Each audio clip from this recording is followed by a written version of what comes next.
the Surfaroo. I'll tell a story like no one else can do. So if you want to share it with me, I'll put your face on the TV. Hang with me on Pete's Surfaroo. I love my cozzy and I love my hat. Well, hello and welcome to the Surfaroo. Sit back, relax, enjoy!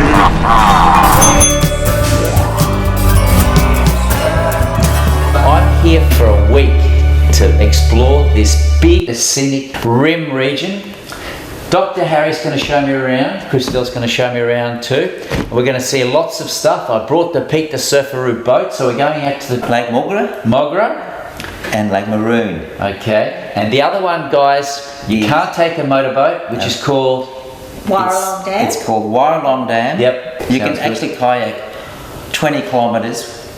That's how long it is. It's a 20 kilometre long Wow, amazing waterway, stuff. and then you can turn around and come back. There's no motorised boats. It's dead quiet. It's just Wow. beautiful. Absolutely beautiful. Well, I've brought my professional photographer with me, Andy, and he's going to capture the essence. I heard it's going to be really nice at night time because there's not many lights here. The stars are going to be out. I'm really excited because when I was up at Bagara, near Bundaberg there's not much lights because of the turtles. You look up in the sky, you can see the Milky Way and thousands of things. So it's going to be the same here, maybe even better, but I'm excited to see it. This is day one, guys.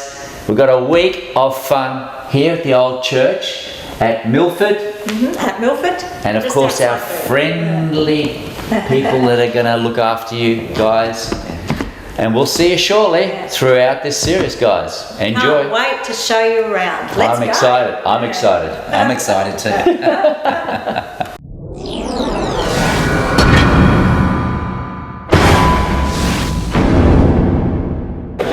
Hi Pete, the Surfaroo. Alan Jones, I'm just here at this magnificent Suncorp Stadium to host the launch of the Battle of Brisbane. This is one of the greatest sporting contests this city has ever seen, between the great Mac Pacquiao and, of course, the young man from Brisbane, Jeff Horn.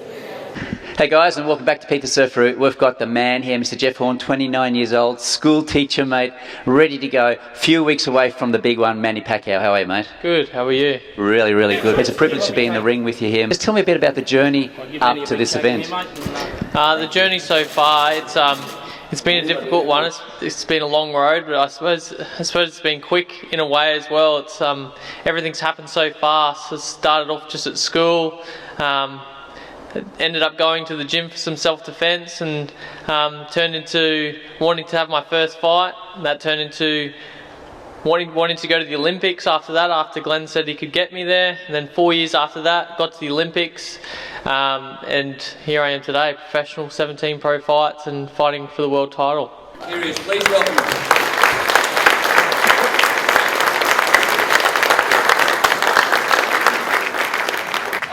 I can't believe I'm standing here today in front of you with everyone here about to talk about what's coming up with this massive fight with Manny Pacquiao. It's very exciting. He kept me on my toes for a while, toing and froing, but I understand why with the offers that he had on the table.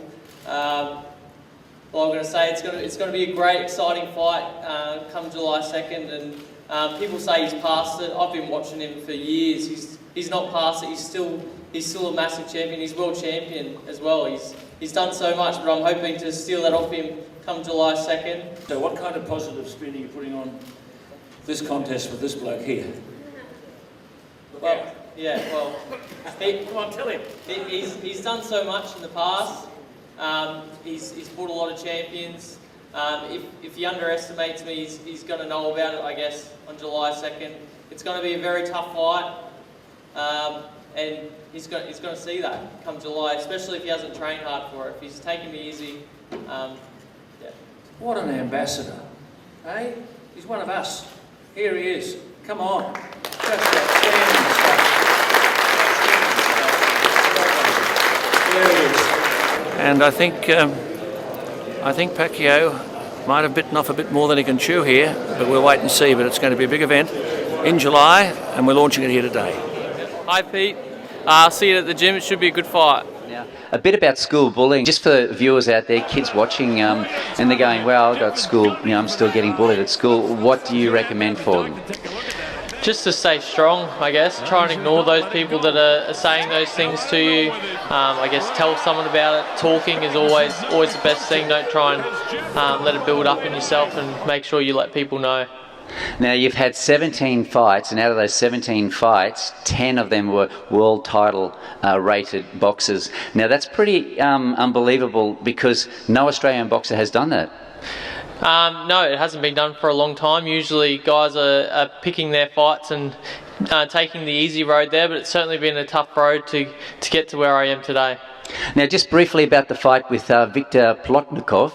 There was a bit of blood involved there. That was a head knock. Just tell me a bit about the 7th round, mate. Oh, yeah, I can remember clashing heads with him at one stage, and I opened up a big cut over my eye, and I just had to pull it all together.